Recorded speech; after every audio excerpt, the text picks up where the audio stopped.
So grateful to be here. As you were opening the service, David, I was reflecting on a couple of things. One is the first time that I came to speak with your community. And if I had to guess, it was either 28 or 2019. And the reason that I'm saying if I had to guess is I know that my third book, Conscious Creation, was I was in the writing phase of that. And the very first talk I ever gave with your community was Conscious Creation.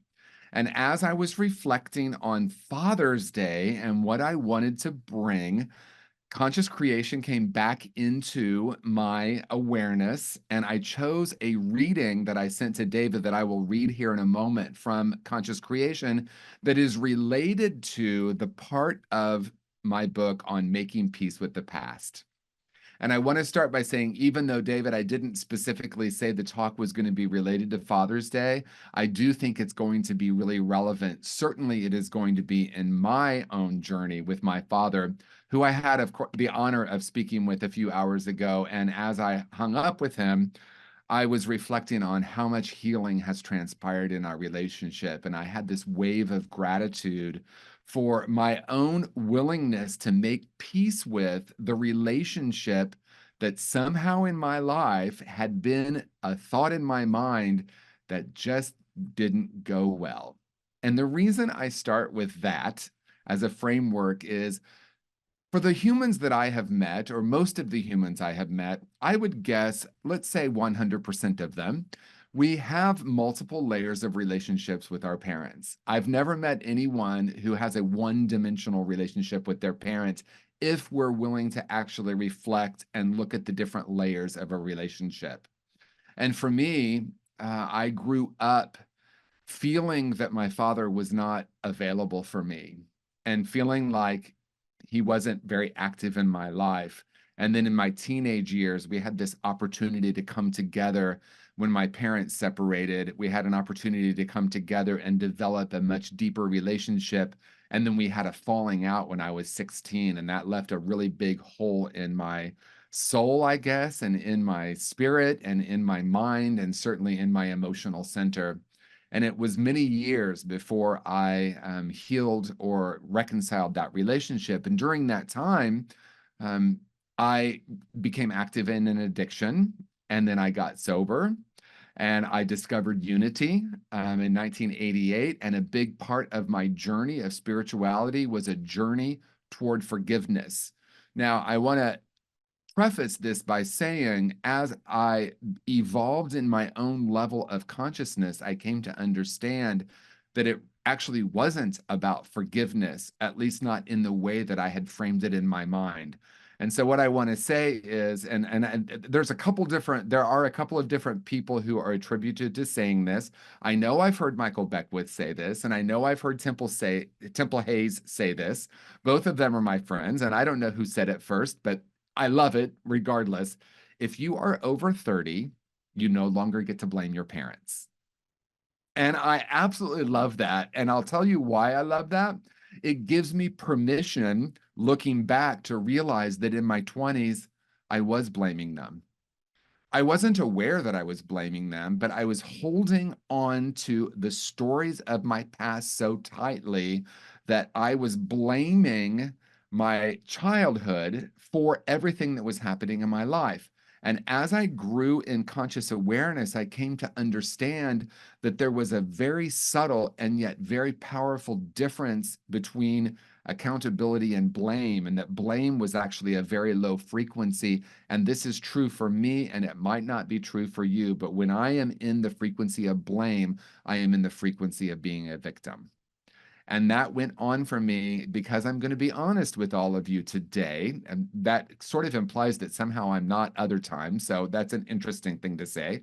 But my truth around this is I was in that frequency throughout my 20s. I came into New Thought. I discovered New Thought principles. I so desperately tried to change the narrative, change the story, change my thinking. I was using affirmations. I was so focused on forgiving my parents. But the very idea of forgiveness can be deeply entrenched in this idea of victim and perpetrator or blame, right? And so as I started to become aware that my consciousness was going through a deepening that happened for me much later than my 20s, I realized that it really wasn't as much about forgiveness as it was about making peace. And I discovered something that to me is so profound. It is much less about what happened and much more about what I decided about happened and what I absorbed because of what happened that creates what I call reality. In other words, it's not as much about changing the narrative as it is an understanding that I made some major life decisions and I absorbed certain energies as a child with very limited information and very limited cognitive capability. And I also was at a place where I realized that it wasn't necessarily about just changing my thinking about it. And it also wasn't about, let me go back and find out what happened, because my relationship with both my mother and my father and the world in general was one of seeming contrasts. A father who loved me, but also wasn't there. A father who seemed very happy, and yet for some reason, it was very difficult at certain times in our relationships. So as we reflect on our father or our father figure, or perhaps even us being a father figure, can we start to look at what gets created when we're in the energy of forgiveness, and we can shift that to compassion and understanding, a deeper level of awareness, and ultimately make peace regardless of what has happened. And that was a really long opening to say this reading to me that I'm about to read from my book, Conscious Creation, actually is very much about what I am speaking to. So I'm going to do the reading and then I'll go into it a little bit more deeply. As we raise our level of conscious awareness, we begin to understand that this moment is enough. We recognize that every moment is an extraordinary moment. We no longer seek peace because we understand that we are peace. We no longer seek love because we know ourselves to be love. We realize that we are what we've been seeking. There is an awareness of the unchanging eternal presence that witnesses this moment. There is total acceptance of what is happening in this ever-changing moment. In this state, there is nothing to do, there is nothing to hold on to, there is nothing to acquire, and there are no answers. We understand that the spiritual path isn't about finding answers, it's about opening to infinite possibilities. So, this is a conversation about how we start to shift our consciousness and raise our awareness into what I call the mystical realm, where we understand there is only one, where we realize that the idea of the separate self is an idea in the mind. And as we lean into a more than an intellectual understanding of unity's first principle, there's only one power and one presence. And the other truth through unity is that each of us is a spark of that divinity. And the reason that I chose this reading in relationship to Father's Day in my own journey is when it says we no longer seek peace because we realize we are peace, all I ever wanted was for my dad to say, I'm sorry. And I lived in that frequency at least 20 years. And I realized at one point that I had agency to actually reach out to him and have conversations. And that took some courage from me, but I understood at a very deep level as I had the deepening in my own consciousness that this really, the idea of forgiveness in my mind was really an idea sprung from separation. He did this to me, and I want him to forgive me. I did this to him, and I don't know how I will ever forgive myself. And it was in that frequency of shame that it was creating the separation that I was experiencing in this relationship. And I remember start doing work, therapy, and work at Unity and work in recovery all through my 20s. And I started to have an intellectual understanding of something that sounded kind of like this in my mind. Wow, my parents got married when they were 19 and 18. By the time they were in their late 20s, they had three children. My dad was the sole breadwinner. He was a school teacher, not making a whole lot of money, and he was, supporting this family. So I had these ideas of compassion, these ideas of looking at the relationship through the lens of his own journey. I started to dive into looking at his own past and came to understand that he had only met his father twice in his entire life. Once he saw him drive by and wave to him, and a second time he shook his hand and said, "It's nice to meet you." So I had a compassion for him through this intellectual understanding. In other words, I had an idea that I should be more compassionate, but the wounds that were there, I was still projecting outward that he had done this to me. And as a result of that, in my own teen rebellion, I had said and done things to him that I didn't think I could ever forgive. And so as I did my own spiritual unfoldment, I'll use that like David did, the unfoldment of a greater reality. And that greater reality is the truth that each of us is a spark of divinity. And if that's true for me, that's true for him. And then I became curious. I became curious about what the infinite possibilities in our relationship were rather than staying stuck in an old story. And I want to be careful here because I don't want to say I'm not talking about doing a spiritual bypass because I did try that. Oh, he was doing the best he could. I'm just going to let him off the hook, which is interesting because if I'm saying I'm going to let him off the hook, what is that letting us know? I had him on the hook, and I was well into my 20s when I had that awareness. Oh my gosh, I'm the age that he was when he had three kids and he was the only breadwinner, and all of these things that I began to understand about him, that he didn't have a relationship with his own father and never had a father figure in his life. I started to lean into having compassion for him, but I realized on some unconscious or subconscious level, I still had him on the hook for my own well being. And at one point, I realized, both in my relationship with my father, my mother, or anyone else, but ultimately the relationship I had with myself and my world, I realized that the deeper work, if we're going to call it work here, is a journey back to remembering who I was before I absorbed all of this and made these major life decisions about my own well-being, my own sense of self, my own sense of worthiness, and quite frankly, to begin to understand that I decided at such a young age that I was unlovable, that that became the operating system at which I vibrated. And all the while, I had this idea, if he could just say this, then I could be free. And as I worked a little bit more deeply, maybe if I could just say or do this, I could be free. Ultimately, though, as we shift into a higher level of consciousness, we can come to understand that each of us is a spark of this divinity, and that each of us not only has done the best that we can, but we can find a place of compassion, connection, and understanding that is beyond the idea of right and wrong, beyond the idea of he did this to me, I did this to him. How are we going to fix or correct it? To a question of what if nothing's broken here? What if I could begin to look at my dad or any relationship for that matter through the lens of curiosity? I wonder what it was like for him.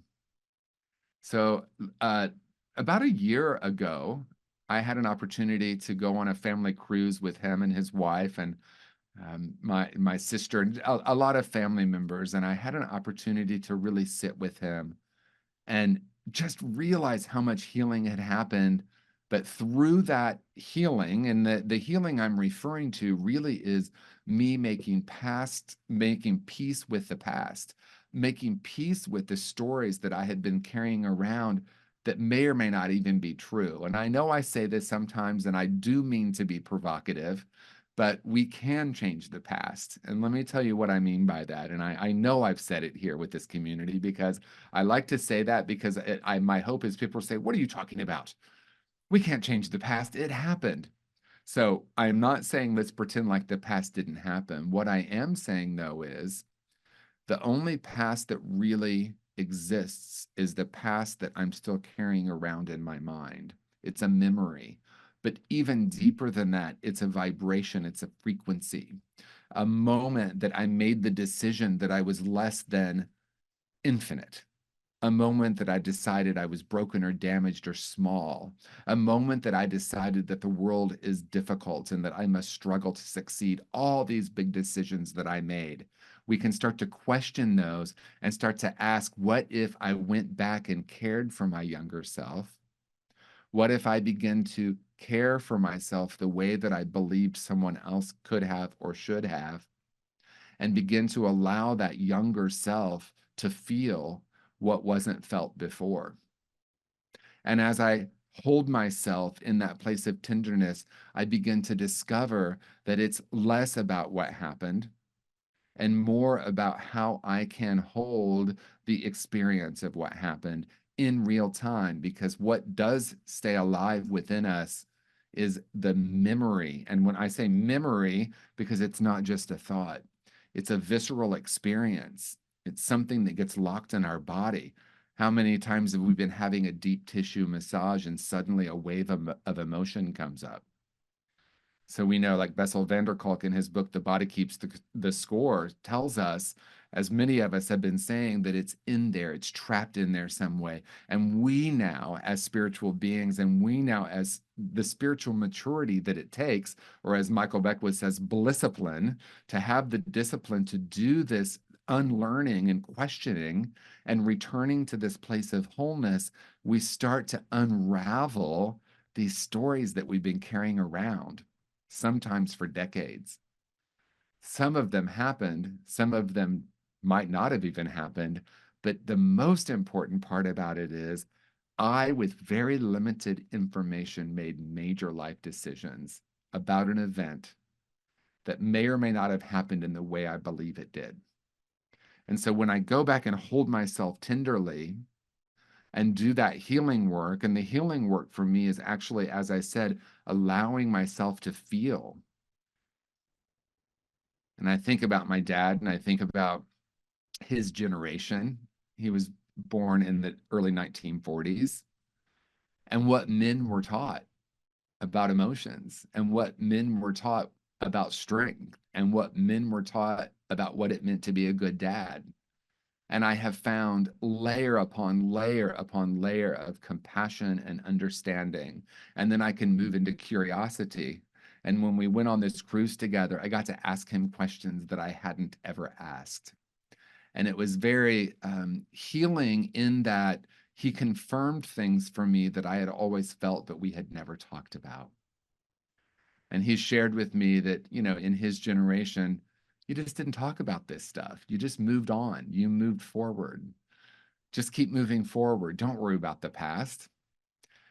And so when I wrote my book, Conscious Creation, and I created this 5-step process to creating the life of our dreams, the first step is making peace with the past, because what I know to be true in my own journey and everyone I've ever worked with and everyone I've experienced in spiritual community, I find that the number one thing that seems to block us from our most abundant life is a story that we're carrying around about our past.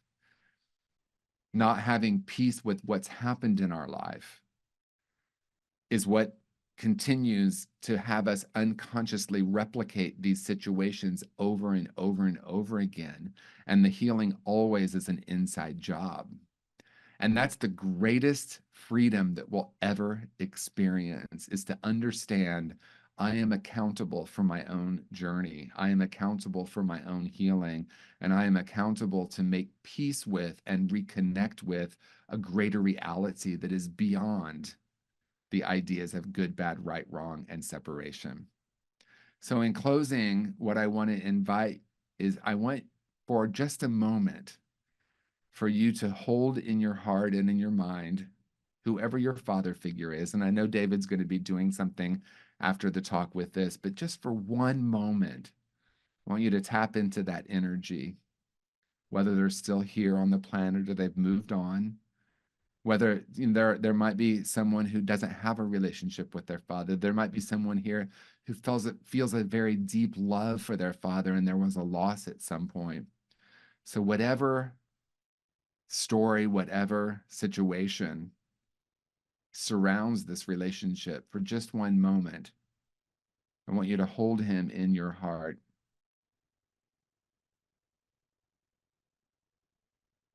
and infuse this memory, this human, this experience of this relationship through this energy of peace. I am at peace now, and I release you. We just take a moment with that, just a couple moments in the silence.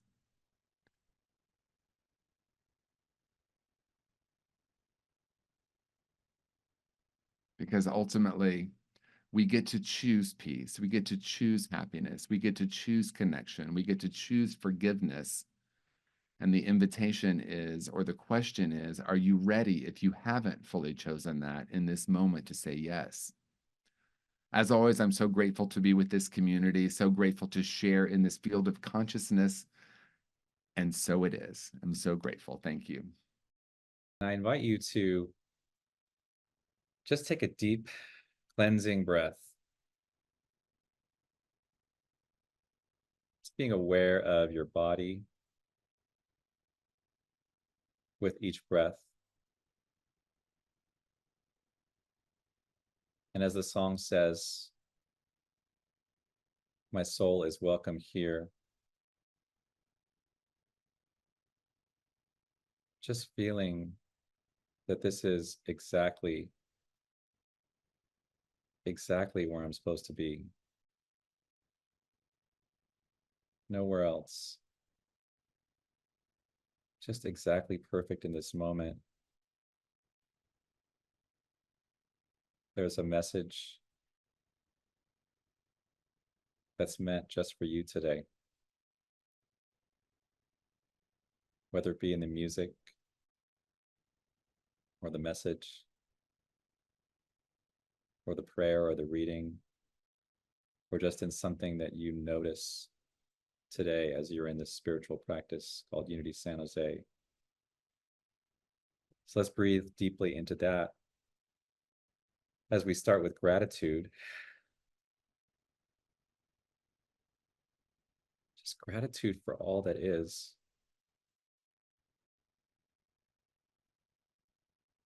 Gratitude for the opportunity to sit here and deepen our spiritual practice.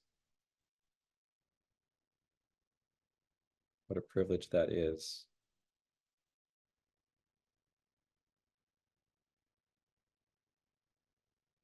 Gratitude for the choice that we've made to deepen as spiritual beings, our commitment to our spiritual journey, this journey of unfoldment, as Michael Beckwith would say, just revealing more and more of the completed idea within you.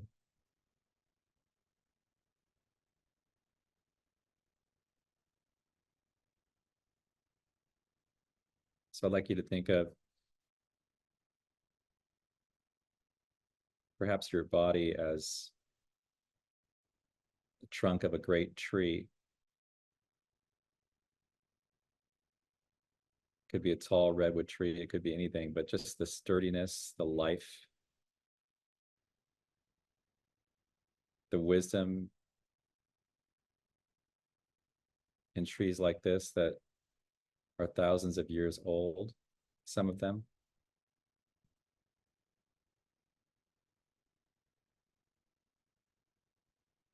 And just like that tree, the atoms and the molecules in your body are thousands of years old. Each one dynamic, really functioning outside of time itself in this quantum reality that we live in, where all things are possible.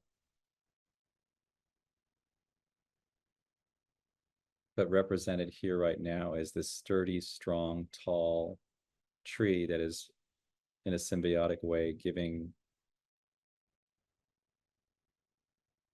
out nurturing energy, taking in nurturing energy from its surroundings as your roots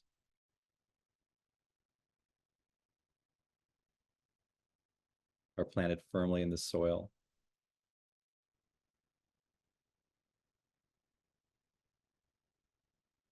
And just breathing into this gratitude, just thinking about all of the intelligence in this tree that came from a single acorn.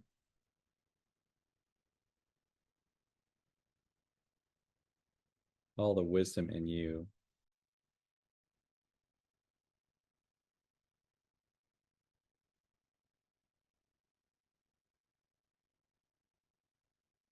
Coming from a divine idea that represents an infinite array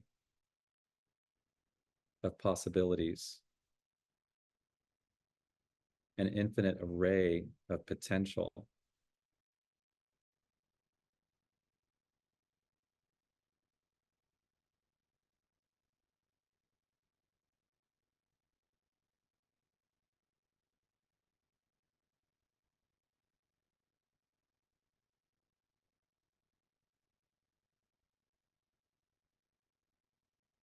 And just thinking of the branches like life itself, just reaching out.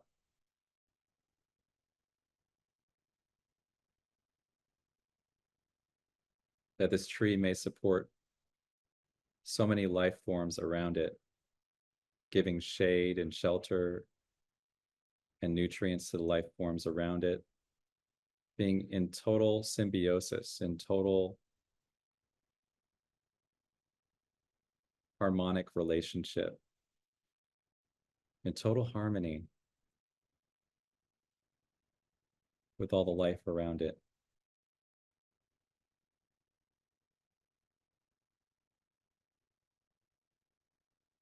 Breathing into that.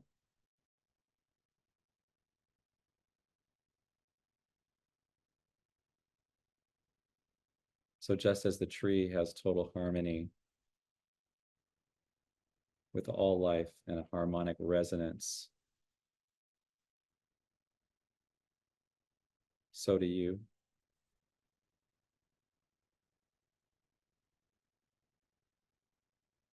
And as we lift our vibration higher and higher, we become more and more in harmony with ourselves, with all aspects of ourselves. And we become change agents.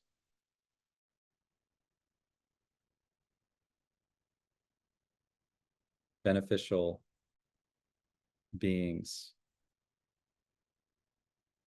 in this space and time.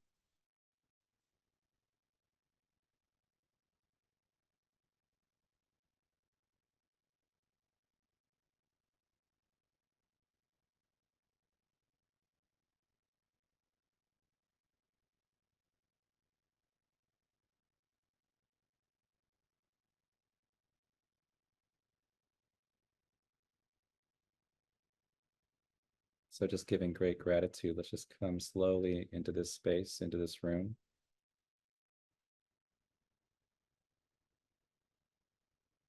I'm just sending a blessing to everyone here. I'm sending a blessing to everyone within each one of our circles, all the lives that we touch. Sending a blessing out, just like those branches. I'm sending out great gratitude for everyone here. And it's blessed, and so it is.